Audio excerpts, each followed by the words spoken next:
तो समस्या अगर राष्ट्रीय है तो समाधान राष्ट्रीय लेवल पर होगा तो जीतोगे, और अगर समस्या राष्ट्रीय है और समाधान स्टेट लेवल पर होगा तो नहीं जीत सकते। अब समस्या क्या आ रही है? हमारा एक सिद्धांत है जो 10 गोल्डन नियम है, उसमें पहला नियम है केवल समण।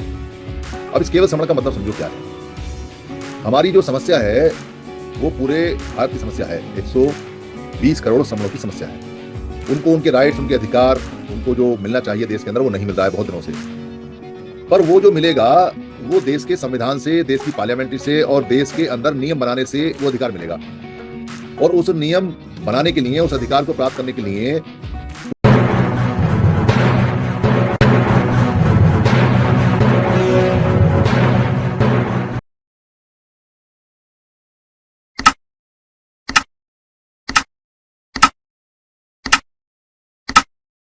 पुराने समय में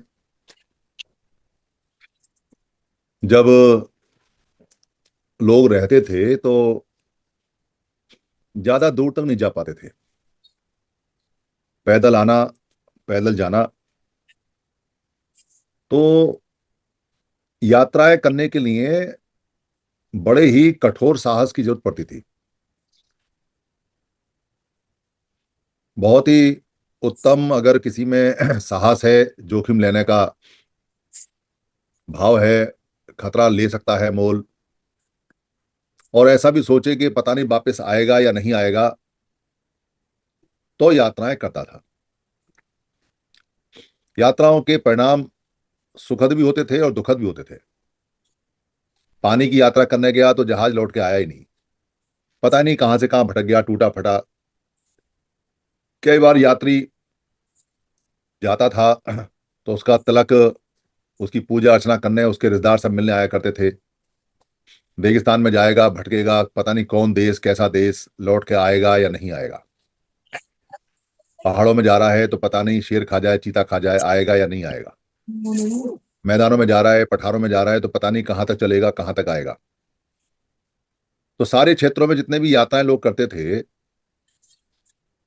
उनके लौट के वापस आने का चांस होता भी था, नहीं भी। भारत में जो यात्री आए चीन से या अरब से, जिन्होंने ये इतिहास लिखे हैं, वो कई कई सालों चलते रहे, आए और यहाँ कुछ कुछ साल रहे, भाषाएं सीखी और फिर गए। कुछ कुछ सालों में तो अपने साथ लिख के ले गए, कुछ यहाँ की गाथाएं, कुछ वहाँ की। ये साहसिक वृतांत और साहसिक यात्राएं लगातार चलती रहती थी, लगातार। जिन्होंने यात्राएं की उनको बड़े फायदे हुए। उनकी कॉलोनियां बन गई, जैसे यूरोप के, फ्रांस के, पुर्तगाल के, आयरलैंड के, इंग्लैंड के, जर्मन के। इन लोगों ने समुद्र की यात्राएं की और एक जमीन ढूंढ ली। पूरा अमेरिका मिल गया उनको।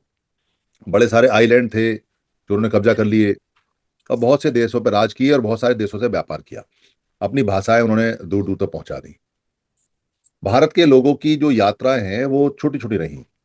भारत के लोग बहुत लंबी यात्राएं करने के लिए नहीं बने।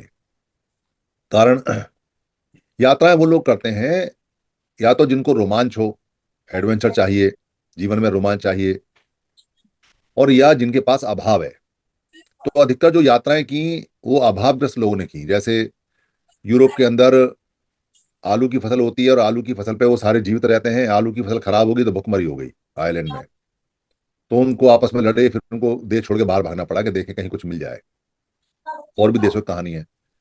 पर भारत के, खास तौर से ये जो नॉर्थ भारत है, इसमें कभी भुखमरी का कोई बहुत लंबा इतिहास नहीं रहा। किसी छोटी मोटी कहानी में आता है कि भाई अकाल पड़ गया, बारिश नहीं हुई, पर मोस्टली जगह पानी, नदी, जंगल वंगल सब मिलते हैं। तो यहाँ के लोगों ने देश छोड़ के बाहर जाने का सोचा भी नहीं, जरूरत ही नहीं। और जब तक देश छोड़ के बाहर जाते, उसके बाद यहाँ बम्बड़ आ गए तो बम्बड़ों ने बहका दिया कि बाहर मत जाना, बाहर नहीं जाना, तो बहक गए तो बाहर नहीं गए। इसलिए वो आपस में छोटे छोटे गांव में, कबीलों में, टीलों में रहा करते थे। और उनके यहाँ, सभी के यहाँ लगभग सांघिक प्रणाली थी अपने आप को व्यवस्था करने की, अपना सिस्टम चलाने की। तो कोई बड़ी परेशानी भी उनको नहीं आती थी। कोई ऐसी परेशानी नहीं थी कि जिसमें उन्हें पूरे देश को इकट्ठा होना पड़े या पूरे देश को एक साथ होना पड़े। और जैसे बाहर के लोग यहाँ आए तो बाहर के लोगों को सब ने एक ही नाम दिया। या तो उनको कहा वम है, विपरीत है, वमन कहा, और या कहा बाह्य मनुष्य है, बाह्य मन है, बाह्य मनु है। तो बहिमण हो गया, ब्राह्मण हो गया, बमण हो गया। ये दो नाम उनको दिए। और ये दो नाम देने के बाद यहाँ के लोग उन सारों के अगेंस्ट में जो नाम दिया, तो अपने आप को समण या सम लोगों में कह के अपने आप को मानने लगे, पुकारने लगे। तो दो तरह के नाम हो गए, एक सम और एक वम। समण और वमन। कोई यहाँ पूरे भारत को इकट्ठा करने का सम्राट अशोक से पहले कहीं कोई चिन्ह मिलता नहीं, लोग अलग अलग रह जाते थे। पर चूंकि सम्राट अशोक ने पूरे देश के लोगों को एक किया, रूल किया, तो सारे देश के लोग बर्मा से लेके और ईरान तक, ऊपर अफगानिस्तान जो आज के समय है उससे ऊपर चीन का जो बॉर्डर टच करता है, वहां तक सारे लोगों का एक ही कंट्री, एक ही देश, एक शासन, और वो सम का शासन, समता में शासन स्थापित हो गया। तो सभी लोगों को ये जानकारी हो गई, क्योंकि सम्राट अशोक ने पत्थरों पर लिखवाए थे रूल्स और रेगुलेशन। और वो रूल्स रेगुलेशन में समण और बमण का जिक्र मिल जाता है कई बार लिखे हुए खंभों पर। अधिकतर खंभे तो मिटा दिए। तो सबके लिए समान नियम रहे और सब लोगों को समानता का सिद्धांत पता चला। तो सबको ये पता चला गया कि हम समान हैं, क्योंकि सम्राट अशोक ने धम्म का भी बहुत ज्यादा प्रसार किया। कोई समस्या नहीं थी, सिर्फ देश जीते थे। बस देशों को रखना भी था, सुरक्षित भी रखना था। सम्राट अशोक के बाद कुछ लोगों ने रखा, बाद में देश टूटने टाटने लगे। पर हमारी जो पहचान थी एक साथ होने की, हमको ये यकीन हो गया कि हम एक परिवार के एक लोग हैं, और ये पूरा बृहद भारत, महाभारत हमारा अपना कंट्री है। ये बात अच्छी तरह पता होगी। और जो बाहर से जीते हुए कंट्री थे वो बाद में सब अलग चले गए, जैसे ईरान का हिस्सा, जैसे बर्मा का हिस्सा, ये हिस्से बाद में चले गए। पर नेपाल, भूटान और ये श्रीलंका, बांग्लादेश, पाकिस्तान, अफगानिस्तान, ये सब भारत के हिस्से रहे हैं। आज भी उनका रहन सहन, खान पीन समणों के जैसा ही है। वो अलग बात है कि उनके धर्म और मजहब अलग अलग तरह के अडॉप्ट कर लेता है आदमी, उन्होंने कर लिए। तो यहाँ महाभारत होने के बाद जब हम इकट्ठे हुए, फिर दोबारा से टुकड़ों में टूटे। और ये जानकारी हमारे हाथ से फिसल गई कि हम कभी एक बृहद भारत के या महाभारत के हिस्से रहे हैं, और हम सम्राट अशोक के शासन में सारे सम रहे हैं, और समता का भाव से हम एक ही तरह के लोग रहे हैं। ये जानकारी हाथ से फिसल गई। और जो लोग बाहर से आए थे उन्होंने वो जानकारी को और भी ज्यादा खराब किया। समण से श्रमण कर दिया, श्रमण कह के पुकारने लगे, और श्रमण से श्रमिक कह के पुकारने लगे। पर अपने आप को कभी उन्होंने बहिमण से, वमन से बाहर वाला मनुष्य नहीं कहा। उन्होंने अपने आप को बदल कर ब्राह्मण किया, और रचनाएं बनाई कि ब्राह्मण गॉड से भी ऊपर है, ऐसा करके सिखाने पढ़ाने लगे। पर श्रमण के बारे में जिक्र नहीं किया कि श्रमण क्या है, क्योंकि गॉड को वो लेके आए। गॉड जो आया वो बमणों के साथ आया भारत में। समणों का कोई गॉड नहीं होता। समणों के यहाँ गॉड जैसी कोई वस्तु नहीं होती। समणों का जो मिलेगा आपको, या तो प्रकृति पूजक मिलेंगे, या उनके एंसेस्टर्स मिलेंगे जिनको वो अपने पूर्वज कहते हैं, पूर्वज कहते हैं, या अपने पितामह कहते हैं, या पितु कहते हैं, या पितुपक्ष कहते हैं, या मातुपक्ष कहते हैं। माता पिता मिलते हैं पुराने मरे हुए। वो उन्हीं को मानते हैं, उन्हीं को जानते हैं। उन्हीं के उनके घरों के अंदर धूप या स्तूप, या जो उनके परिवार के खानदान के चिन्ह मिलते हैं, जो छोटा सा एक कमरा होता है, वो मिलते हैं। आज भी मिलते हैं बहुत सारे क्षेत्रों में। तो वो अपने पूर्वजों को मानते हैं, और शादी ब्याह किसी कार्य से पहले वो अपने पूर्वजों की मान्यता में एक पूड़ी पे थोड़ी खीर रख रख देते हैं, या कोई खाने का सामान रख रख देते हैं। यानी कि वो अपने पूर्वजों को, अपने जो पितृदेव हैं, उनको वो पहले मान्यता प्रदान करते हैं कि हम उनके आगे शीश झुकाते हैं। ये प्रथाएं आज भी चलती हैं, पर गॉड नहीं है कोई, गॉड कहीं नहीं है। तो समस्या, जो हम एक साथ हुए थे वो फिर दोबारा टुकड़ों में टूट गए, और उन टुकड़ों के बहुत सारे नाम रख दिए, जाति के भेद पे, क्षेत्र के बात के ऊपर, भाषा के ऊपर, काम के ऊपर, या नाक नक्श के ऊपर, या उनके अलग अलग तरह की, अलग अलग प्रकार के लिंग भेद के ऊपर। बहुत सारी तरीके से हमको अलग अलग किया गया। अलग अलग टुकड़े होने से बाद में जब अंग्रेज आए तो उन्होंने फिर भारत को एक किया। और बृहद भारत यानी महाभारत तो नहीं बना, महाभारत के उन्होंने टुकड़े भी कर दिए, पर ऑलमोस्ट लगभग सम्राट अशोक जैसा पूरा पूरा महाभारत फिर दोबारा से बना, जिसमें बर्मा भी अंग्रेजों के अधीन था। बाद में जो तोड़ के गए पाकिस्तान और बांग्लादेश, वो भी अंग्रेजों के अधीन थे, वो हमारे पार्ट रहे सारे सारे। वो हिस्सा वहां उन्होंने जोड़ा। जुड़ने के बाद में हमारी जो पहचान थी समण की, वो गायब हो गई और पहचान हमारी दूसरी वहां आ गई। जब अंग्रेजों ने भारत को जोड़ा और भारत दोबारा से महाभारत बना, तो अंग्रेजों से कब्जा लेने के लिए कुछ वमणों ने आंदोलन चलाया, और आंदोलन चला के सारे समणों को मोबिलाइज किया, ये कह के कि ये बाहर के लोग हैं और इनको भगाना है, देश को आजाद कराना है। पर ये कभी किसी ने बताया नहीं कि देश को गुलाम किसने बनने दिया, देश गुलाम कैसे बना, देश को गुलाम बनाने वाले लोग कौन हैं, और ये बाहर के लोग कौन हैं, ये कभी कोई जानकारी किसी ने दी नहीं। बाहर का आदमी क्यों जानकारी देगा कि वो बाहर का है। इस कारण से एक मूवमेंट बनी। वो मूवमेंट में अगर आप लोग ध्यान देखेंगे, तो उस मूवमेंट में सब लोगों को शामिल किया गया, जितने भी समण और बमण थे, क्योंकि बिना समणों के मूवमेंट कामयाब नहीं हो सकती। संख्या बल नहीं होगा तो अंग्रेज भागेगा नहीं, तो ये आजाद नहीं होगा। इसलिए वहां बड़े अच्छे अच्छे नारे बनाए गए, हिंदू मुस्लिम सिख ईसाई आपस में भाई भाई, भारत देश हमारा है, छोड़ो। और लोग उसमें लगे और छोड़े, क्योंकि समस्या राष्ट्रीय लेवल की थी। इसलिए राष्ट्रीय लेवल की समस्या के लिए सारे प्रांतों को, सारे लोगों को, और जो टूट गए थे उन सबको जोड़कर ही राष्ट्रीय समस्या में अपनी समस्या का समाधान हो सकता था। अगर सबको नहीं जोड़ते, या नमक का आंदोलन, या हम भारतीय हैं, या वंदे मातरम, या भारत माता की जय, अगर ऐसे मुहावरे ना बनते, तो लोगों में जोश नहीं आता और इकट्ठे नहीं होते, तो अंग्रेज नहीं भागते। अगर कोई छोटी मोटी पॉकेट से कहीं आवाज उठती, क्योंकि कई कई सौ साल तक, लगभग जो 1857 में गदर हुआ था, उसके बाद में फिर 1948 में लगभग 100 साल तक उधम मचता रहा, पर अंग्रेजों ने भारत नहीं छोड़ा। भारत जब छोड़ा, जब समणों ने पूरी मूवमेंट में साथ होकर आंदोलन में हिस्सा लिया, मरे कुटे पिटे, सर फुड़वाए, और असहयोग आंदोलन किया, उसमें उन्होंने कपड़ा वपड़ा पहनने खरीदने बंद कर दिए अंग्रेजों के, तब अंग्रेज यहां से गए। उधर सेकंड वर्ल्ड वार भी हो गया। तो समस्या अगर राष्ट्रीय है, तो समाधान राष्ट्रीय लेवल पे होगा तो जीतोगे। और अगर समस्या राष्ट्रीय है और समाधान स्टेट लेवल पे होगा, तो नहीं जीत सकते। अब समस्या क्या आ रही है। हमारा एक सिद्धांत है, जो 10 गोल्डन नियम है, उसमें पहला नियम है केवल समण। अब इस केवल समण का मतलब समझो क्या है। हमारी जो समस्या है, वो पूरे भारत की समस्या है, 120 करोड़ समणों की समस्या है। उनको उनके राइट्स, उनके अधिकार, उनको जो मिलना चाहिए देश के अंदर, वो नहीं मिल रहा है बहुत दिनों से। पर वो जो मिलेगा, वो देश के संविधान से, देश की पार्लियामेंट्री से, और देश के अंदर नियम बनाने से वो अधिकार मिलेगा। और उस नियम बनाने के लिए, उस अधिकार को प्राप्त करने के लिए पूरे देश के लोगों की सहमति चाहिए, क्योंकि निर्णय जो होगा वो देश के आधार पर होगा।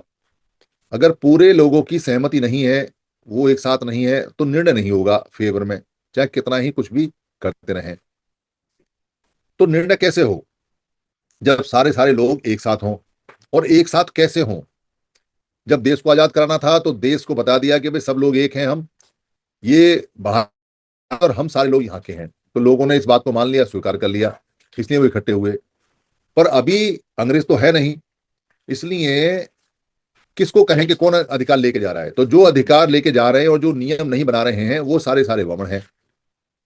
पर इकट्ठे होने वाले लोग अपने आप को समण नहीं मान रहे, इसलिए वो जीवन में इकट्ठे नहीं हो रहे। इसलिए 70-76 साल में वो इकट्ठे नहीं हो पाए। वो जो पहला हमारा सेंटेंस है केवल समण, उस पर नहीं चल रहे हैं। वो केवल समण के अतिरिक्त और बातें बोलते हैं। वो कहते हैं मैं कुम्हार हूं, महार हूं, तेली हूं, मैं मराठी हूं, मैं बंगाली हूं, मैं उड़ीसा का हूं, मैं उत्तर प्रदेश का हूं, मैं जम्मू कश्मीर का हूं, मैं पंजाब का हूं, मैं त्रिपुरा का हूं, मैं कर्नाटक का हूं, मैं केरल का हूं, मैं मलयाली हूं, मैं छोटा हूं, मैं बड़ा हूं, मैं गोरा हूं, मैं काला हूं, मेरी भाषा ऐसी है, मेरी बोली ऐसी है, मेरा खान पान ऐसा है, मेरी जात ऐसी है, मेरा धर्म ऐसा है, मेरा संगठन अलग है, मेरी पार्टी अलग है। वो ये बात और ये भाषा बोल रहे हैं। तो सब अलग अलग धर्म, अलग अलग पाठ, अलग अलग मजहब, अलग अलग धर्म, ये सारी चीजें लगातार लगातार बोल रहे हैं। तो इकट्ठे नहीं हो सकते, इकट्ठे नहीं हो सकते, क्योंकि इकट्ठे जब होंगे या तो तलवार के दम पे सम्राट अशोक जैसा बंदा आ जाए और कहे भाई इकट्ठे हो जाओ सब, तो इकट्ठे हो सकते हैं। और या फिर कोई दोबारा से बाहर के लोग गुलाम बना लें तो उनके अगेंस्ट में इकट्ठे हो सकते हैं। और या फिर ये बात समझ में आ जाए कि संविधान अधिकार तभी देगा जब संख्या बल उसको पूरी भारी दिखा देंगे। तो ये जो आसान जो हमारे पास में अब ऑप्शन है वो ऑप्शन है कि हमको इकट्ठा होना है और बिना अंग्रेजों के इकट्ठा होना है और बिना तलवार के बिना अशोक के इकट्ठा होना। वो जान देने को तैयार हैं, इकट्ठे हैं, अलग अलग तरह के संगठन चलाते हैं, पर 14 अप्रैल को डॉक्टर अम्बेडकर के नाम इकट्ठे हो जाते हैं। पर डॉक्टर अंबेडकर के नाम पर इकट्ठे होने वाले लोग समणों में कुछ खास समुदाय के लोग हैं। सारे नहीं मानते डॉक्टर अंबेडकर को। खासतौर से जो ऐसे लोग हैं जो ज्योतिबा फुले को मानते हैं या उनको भी नहीं मानते, या किसी और तरीके से वो चीजों को मानते हैं, पर डॉक्टर अंबेडकर को भी नहीं मानते, ज्योतिबा फुले को भी नहीं मानते, छत्रपति साहू जी को भी नहीं मानते, माता रमीबाई को भी नहीं मानते, और उनके नाम भी वहां तक नहीं पहुंचे हैं। कुछ बिरसा मुंडा को भी नहीं मानते। कुछ लोग ऐसे हैं जो अलग अलग संत और मतों को मानते हैं। कुछ लोग ऐसे हैं जो अलग अलग धर्मों को मानते हैं। कुछ लोग अलग अलग क्षेत्रों की भाषा को। तो ऐसे लोगों को इकट्ठा करने के लिए सब कोशिश में लगे हुए हैं। कोई संगठन बनाता है, उसमें बहुत सारे स्टेटों के लोगों को जोड़ता है, पर वो कामयाब नहीं हो पाता। कोई राजनीतिक पार्टी बनाता है, एक आध क्षेत्र में रह जाती है। कोई धर्म मजहब की बात करता है तो बाकी धर्म मजहब अपनी तरफ खींचते हैं, तो वो चल नहीं पाते, आपस में लड़ बैठते हैं। कोई क्षेत्र वाला होता है तो वो अपने क्षेत्र के लोगों को सपोर्ट करता है, दूसरे के क्षेत्र के लोगों को सपोर्ट नहीं करता। ये समस्या आती है। जब तक ये समस्याएं रहेंगी, उद्धार नहीं हो सकता, फायदा नहीं हो सकता। इन समस्याओं को निपटने के लिए केवल समण, जो पहला हमारा सेंटेंस है केवल समण, ये कारगर है। किसी भी भाषा का हो, किसी भी मजहब का हो, किसी भी संगठन का हो, किसी भी राजनीतिक पार्टी का हो, अगर वो वमन नहीं है तो समण है। और अगर ये बात उसको समझ में आ जाती है कि भाई केवल समण ही बोलना है, हमारा पहला सिद्धांत है केवल समण, तो केवल समण का मतलब है कि मैं केवल समण हूं, समण के अतिरिक्त कुछ नहीं हूं। ये है इसका मतलब। यानी कि केवल समण हूं और केवल समण के अलावा और कुछ नहीं हूं, और कोई इसके अतिरिक्त आ नहीं सकता। कोई अगर वमन है तो उसकी एंट्री नहीं है, पर मैं केवल समण हूं, समण के अतिरिक्त मैं कुछ नहीं हूं। अगर ये बात समझ में आ जाती है, जो हमारा पहला सिद्धांत है कि केवल समण और केवल समण के अतिरिक्त मेरी कोई पहचान नहीं है, मैं कुछ नहीं हूं, तो किला फतेह हो सकता है, तो अधिकार मिल सकते हैं और जल्दी मिल जाएंगे। और अगर हम केवल समण के अतिरिक्त बाकी सारी बीमारी पाले हुए हैं, दलित हैं, नीच हैं, शोषित हैं, एससी हैं, एसटी हैं, ओबीसी हैं, कोई मुस्लिम हैं, सिख हैं, ईसाई हैं, और कोई मजहब है और कोई मत है, कोई गुरु भाईदास जी का चेला है, कोई रविदास जी का चेला है, कोई वाल्मीकि जी का चेला है, कोई गुरु नानक का चेला है, कोई अलग अलग तरीके के संत हैं, कोई निरंकारी है, कोई आकारी है, कोई राधा स्वामी है, किसी का अलग कोई संत मत है, कोई अलग तरह का गुरु है, या किसी की अलग अलग पार्टियां हैं, या कोई अलग अलग राजनीतिक दलों के लोग हैं, तो अलग अलग ही रहेंगे पूरी जिंदगी। वो एक नहीं हो सकते। ये कमाल तब हो सकता है जब रहो कहीं किसी पार्टी वार्टी में, किसी भी धर्म मजहब में, पर पहला सेंटेंस सबसे पहले बोलो कि मैं केवल समण हूं, मैं समण हूं। ऐसा कौन करता है? भारत में ऐसे लोग हैं जिनसे अगर आप उनकी पहचान पूछोगे कि क्या है, तो वो ये नहीं कहते कि मैं हिंदू हूं, वो ये नहीं कहते कि मैं ईसाई हूं, वो ये नहीं कहते कि मैं सिख हूं, वो ये नहीं कहते कि मैं जैन हूं, वो ये नहीं कहते कि मैं बौद्ध हूं, वो ये नहीं कहते कि मेरा कोई गुरु है, वो ये नहीं कहते कि मेरी कोई राजनीतिक पार्टी है, जाति तो उनकी है ही नहीं, वो अपना वर्ण भी नहीं बोलते। वो कहते हैं आई एम फर्स्ट ब्राह्मण, मैं ब्राह्मण हूं। वो अपनी पहचान ब्राह्मण से शुरू करते हैं। वो इस सेंटेंस को जानते हैं, केवल ब्राह्मण, केवल वमन, वो इस सेंटेंस को जानते हैं, और केवल जानते नहीं है, इसका उपयोग करते हैं। इस सेंटेंस को उपयोग करने से वो आज तक जीवित है और बढ़ रहे हैं। इस सेंटेंस को उपयोग करने से आप किसे पूछ लो, कोई भी व्यक्ति जो सामने होगा, पूछो तू कौन है भाई, अगर वो समण नहीं है तो वो कहेगा मैं ब्राह्मण हूं। आपका मुंह बंद हो जाता है, क्योंकि उसकी पहचान है। पर अगर आप ये कहते हो कि मैं समण हूं, तो आपकी पहचान बमण से कई गुना बड़ी है ये, और ये संख्या में भी बड़ी है, और ये व्यक्तित्व में भी बड़ी है, ये गुणों में भी बड़ी है, और ये पहले से बड़ी है। बहुत बड़ी है पहचान है ये। एक अकलौती पहचान है पूरे भारत में जो वमन से बड़ी है। इकलौती पहचान, वमन से बड़ा कोई नहीं, ऐसा उसने लिखा और प्रचारित किया हुआ है। पर ये जो शब्द है कि मैं समण हूं और मैं केवल समण हूं, ये वमन से बड़ा है। अच्छा, कोई इसको जाने न जाने, पर वमन जानता है कि अगर समण है तो मुझसे बड़ा है, क्योंकि वो यहाँ का ओरिजिनल रेजिडेंट है, क्योंकि उनकी संख्या बहुत ज्यादा है, क्योंकि उनका गौरव सम्राट अशोक से जुड़ा हुआ है, क्योंकि वो पूरे महाभारत के राजा रहे हैं, क्योंकि उनके बिना देश आजाद नहीं हुआ, क्योंकि वो सारा काम करने वाले लोग हैं, क्योंकि ब्राह्मण जो है वो सिर्फ याचना करके खाने वाले लोग हैं। ये ब्राह्मण जानता है, श्रवण नहीं जानता। अगर आप पहला सेंटेंस, सिर्फ 10 गोल्डन नियम का पहला सेंटेंस, इसको आत्मसात कर लो कि हमारी पहचान केवल श्रवण है और यही बताओ, तो बाजी आपके हाथ में, तो सारे संसाधन आपके हाथ में, तो पूरा देश आपके हाथ में। फिर जैसा चाहे वैसा नियम बना लो, और जैसा चाहे वैसा देश को चला लो, और जो चाहे वो कर लो। और अगर ये पहचान नहीं रखते हो, तो भाई बाकी पहचान तो रख के घूम ही रहे हो ना, और घूमो। और ये तय कर लो कि जो पहचान रख के चल रहे हो, चमार की, कुम्हार की, महार की, सुनार की, लोहार की, कोरी की, और लोधे की, माली की, कुशवाहा की, मौर्य की, सैनी की, माला की, मादिगा की, और शेड्यूल कास्ट की, और आदिवासी की, और एससी की, और एसटी की, और ओबीसी की, बंगाली की, मद्रासी की, उत्तर प्रदेश वाले की, हरियाणा वाले की, और पंजाब वाले की, या इस राजनीतिक पार्टी की, या उस राजनीतिक पार्टी की, या इस संगठन की, या उस संगठन की। तो ये तो लेके चल ही रहे हो, और चलो इसे लेके जितना चल सकते हो, जहां तक ढो सकते हो ढो लो, खूब चला लो, खूब ढो लो। पर अंत में यही कहोगे, आई एम समन। अंत में यही कहोगे कि मैं केवल समन हूं। अंत में सारे धक्के खा के भी यही कहोगे, तो अक्लमंदी नहीं है। पर अगर पहले ही कह दोगे, तो धक्कों से बच जाओगे, गड्ढों से बच जाओगे, तो फिर गाड़ी तेज चलेगी। ये निर्णय बाकी समणों का है कि वो इसको पहले चलाते हैं या इसको बाद में चलाते हैं। ये निर्णय समझदारी के ऊपर है।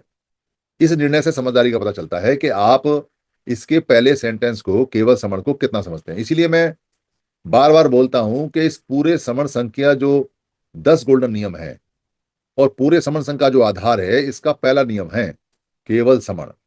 केवल समण वो जादू का मंत्र है, वो मंत्र है जो आपके सारे कष्ट और हमारे सारे कष्टों को दूर कर सकता है। इसके अलावा और कोई भी शब्द है नहीं।